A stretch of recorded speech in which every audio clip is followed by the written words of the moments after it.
All right, so she is wondering, look, and if you guys are having a problem in your relationship, you don't know how to solve it between the two of you guys, then go ahead, hit us up at thebertshow.com.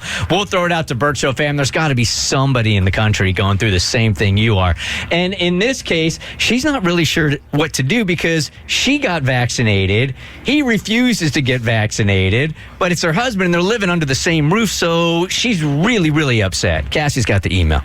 Bert Show, I heard you guys talking about the vaccine this week, and I have a bit of a question. I got vaccinated. However, my husband did not, which really pisses me off. He is our sole provider, and it feels like he needs more evidence that the vaccine won't hurt him long term.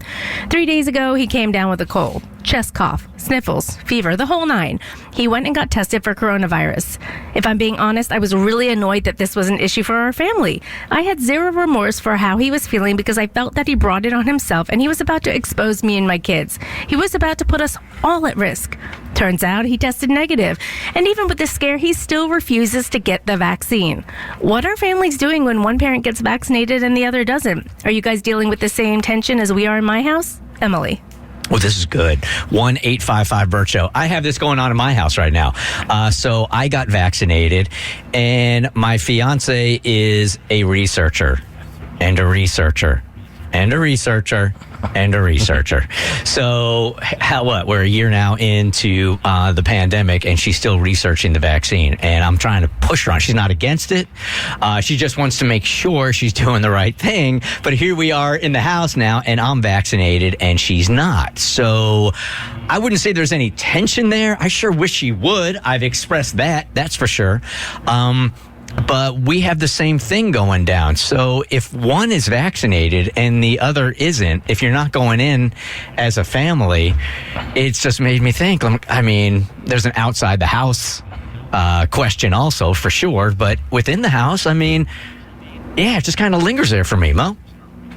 I really don't know what you can do. I know of a couple couples that are in this situation, and it seems like the person that doesn't want to do it is that's just where they are. And I don't know if you can convince them or if you can give them any more research or any more assurance.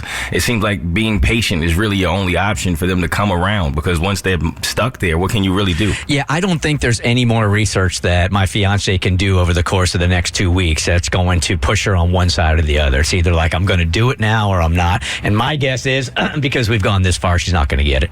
Cassie? I really appreciate people who want to do their research when it comes to new medical procedures or new vaccines. I think that is really responsible to do.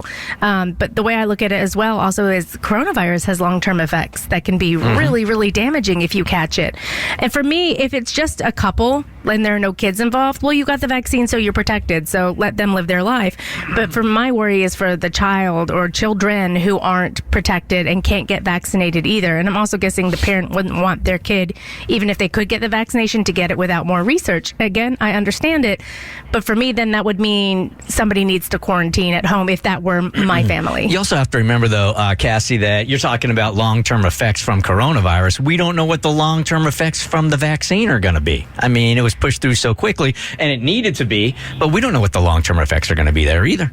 Well, that's true, but scientists are not going to push something through that is deadly long term. Like, we take the flu vaccine every year. That changes every year. It's a different strain of flu every year. And yet nobody's like, I'm not going to, well, I'm sure there are some people out there, but there's not a national conversation about not getting the flu vaccine because you don't know what's in it and you don't know the long term effects. I'll be honest with you. I took the vaccine, but if in 20 years or whatever, there was some problems with my health and with the country that were, somehow researched back to the vaccine and said, oh my God, it wasn't really, we didn't realize this, how bad it was going to be for us long term. I'm going to be honest with you, I wouldn't be 100% shocked. No, but they're vaccines are thoroughly studied. It's something we can't understand because we're not a scientist and we're not in the industry. They do multiple tests studying for potential long-term effects.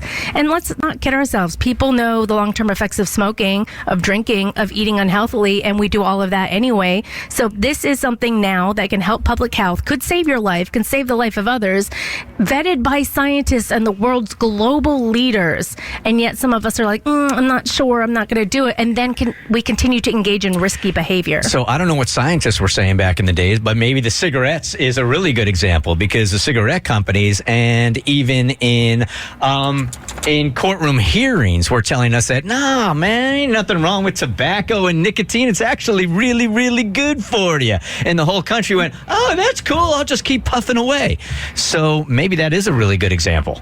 I don't think you can compare, though, doctors being paid off by companies or studies being done to the advantage. Like, there are ways to do studies that are advantageous to certain groups, like cigarette and tobacco companies. I'm trying to choose my words very carefully. But we were lied to for years, and it was spin. This is an interest of national public health to stop people dying. They're not going to give us something that would kill us to stop people dying. That makes no sense whatsoever. It's funny that I'm arguing for a side that I don't even believe in here, but at least I'm giving them a voice. That I think that some would say the exact same thing about the vaccine, that your argument for cigarettes back in the day, they feel the same way today when it comes to the vaccine. But why? My question is why? What is the point of immunizing Money. A group of people? You think they're looking to make money off us? That's it? That's really it? It costs more to put people in hospitals for Medicare and Medicaid to pay out than it would to make money off the vaccine. Again, I think, and I'm speaking for a group of people that I'm not part of. But I have been listening. So I would say at the end of the day, it's about money. And it's about money at the end of the day. Well, and history with vaccines tells us, too, long-term effects don't usually occur, and if they are going to occur, it's within the first 2 months. Looking back historically. Here is Chelsea. Hey, Chelsea, good morning. Hey, good morning. Morning. Okay, you got one person in the house that's vaccine. You got one person in the house that's saying, nope. What do you do about it? So I'm vaccinated, but my husband is not. And I think everyone is entitled to their own opinion, marriage or not. It's their body, and they can choose what they put into it. I understand you want to keep your children safe, but we're through a brunt of the pandemic. A lot of stuff is moving more back to normal, and I just think choose your battles. That's not one that's worth it to me. Thank you for calling. Appreciate it. And Valerie here's got a lot of tension in her house because she's going through the same thing right now. My fiance got vaccinated, and it highly pissed me off because I asked him just to wait 1 year before, just let everybody else get it beforehand and let them figure it out. Because, the test trial, this is a test trial right now, and I don't want to be a part of it. I don't even want it to be in my house. So it's annoying me for sure. So he went and he got it without asking you. He's in the house now. And what has happened now? You guys are just getting in a lot of fights about it? You feel betrayed? Yes, I do, because I asked him. I mean, we talked about it. All I asked for him was to give me a year, let everybody else, if they die, if they live, whatever, just, a year. And he was like, okay. And then nope, he went and got it. And I felt highly betrayed. So it's something we don't really talk about, but every time it comes up, we just get excited. Cass, you got something real quick to wrap it up? Yeah, and also the type of vaccine used for COVID is called mRNA. That's the technology. It's been used for years. It's been studied for years as well. So just keep that in mind when you're doing your research and making your choices. Get it? The Bert Show.